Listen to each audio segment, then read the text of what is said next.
Healing looks like something. If your skin gets wounded, you watch it heal. If you catch a virus, you experiencing vanishing symptoms over time. But what does it look like to be healed from Asperger's? Hi, I'm Steve, and today I'm going to share a real story of new patterns that I've been growing in my life after my healing of Asperger's in 2018. For the first 32 years of married life, I was a mind-blind, undiagnosed man with Asperger's. I had no idea. I actually thought I was doing just fine for the most part. I loved marriage. I loved fatherhood. Lib's perspective was way different. Neither one of us knew about the Asperger's, but Lib knew something was very wrong. Lib painted this picture to give visual description to her Cassandra and marriage experience. She always felt alone, together. Her voice was never believed nor acknowledged. I thought everyone had my exact same thoughts, so anyone who acted out apart from my thoughts and my conclusions was just being an idiot on purpose. In 2018, God supernaturally touched my brain where the developmental limitations of Asperger's existed. That's another whole story. Today, I will be telling you a story of what happened after that. When God touched my brain, I began to sleep 10 hours each night for a number of weeks. And as time went by, it's like a dimmer switch was turning up the lights and a fog was being driven away. My spinning ball of anxiety was slowing way down. I had a growing capacity to learn new patterns. This is the key of today's episode. As you see us chatting throughout this video, I want you to know this is something we never did for 32 years. This is what we now do every evening at the end of our day. We catch up, listening to and encouraging each other. It has been almost 5 years now that I've been growing new patterns. As an Asperger, there were so many skills that I could never do, nor did I ever think I'd be able to do. I was never good with fine motor skills, using my hands. Building things and using tools were never my forte. I'm not saying this is the case for everyone with Asperger's. Some Aspies excel at this, but this was my experience. This past January, as Lib and I would ponder the new culture that we were creating, I decided I wanted to build a little shelf for birds to be able to eat the dried sunflowers. As pitiful as it may sound, this was a new frontier for me to tackle. Lib was game to help with this project. That alone is huge evidence of new patterns. I was never a fun guy to co-labor with. I was critical and demeaning about any input she had. But we actually worked together on this project.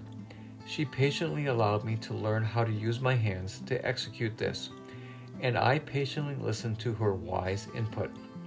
And our granddaughter helped us put in the first sunflower. What was really happening was a seed being planted in my heart that would eventually bloom into the most amazing journey this past spring and summer. Because I am now able to take in Lib's perspective, I was able to realize that Lib desired to grow a flower garden. And in the poem she wrote about Asperger's from Season 2, Episode 28, she mentioned growing a garden of pardon.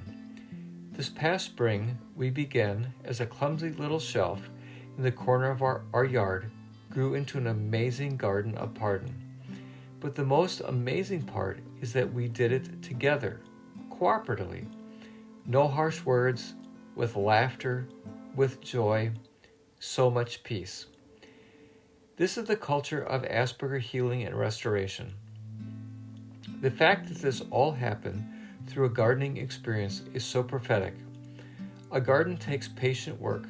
The soil needs to be prepared, the seeds need to be planted, there needs to be sunshine and water, and then you just wait and watch, joyfully anticipating the first evidence of a germinated seed. And then you get to joyfully watch as blooms begin to blossom into an explosion of color. It's a journey, and it needs continued care. For my Asperger healing, think of my brain's initial healing as the soil being prepared to take in the seed. You can't just scatter seed over hard, unprepared soil, and my unhealed Asperger brain could have never grown the patterns I now have. I'm not saying that one with Asperger's cannot make any progress, but I am saying that there is a good, better, best phenomena at play. And if I am going to work at growing new patterns, why not go for the best advantage? God didn't make Asperger's happen in my brain. That was a result of generational damage. God will restore anything back to his original intent if we are willing to partner with him. Another aspect of my healing journey has included more than just growing new patterns. I've been doing the hard work of pruning old patterns. This summer, Lib and I took on a project of pruning some of the arborvitae trees in the front of our house. They had become overgrown and unsightly. We worked as a team, laughing and joyfully prattling away the entire time. This was an impossible scenario before my healing. The end result looks so much better. The old is gone, the new has come. We are watching a complete culture shift in our lives. It looks like something. This is a real-life example of pruning old patterns through our story of pruning our trees. It feels so much better to walk in the new, life-giving patterns. It looks different, and it feels different. It's amazing. It's restoration. This past week, Lib and I had fun dreaming about next spring, a new project to take on. We went on a date which began at a Mexican restaurant, which had a fun giant sculpture in front of it. Here we are, in front of that sculpture. After the restaurant, our plan was to go to different garden centers and begin to dream about our own sculpture to put in our garden next year. As our fun date progressed, we got ideas and came up with a plan to design our own garden sculpture, which Lib has now sketched out. Stay tuned next spring to see how this progresses. Our garden of pardon just keeps growing and blossoming, newer and more beautiful patterns. God is a God of restoration. His desire is to bring healing and restoration to everything that was stolen from the enemy. Our desire is that this has brought hope to anyone out there who dares to consider the possibility that this can happen for you as well. We love you guys, and we are rooting for all of you. Contact us at libandsteve@gmail.com with any questions. Please like us, subscribe, and share this with anyone who could benefit.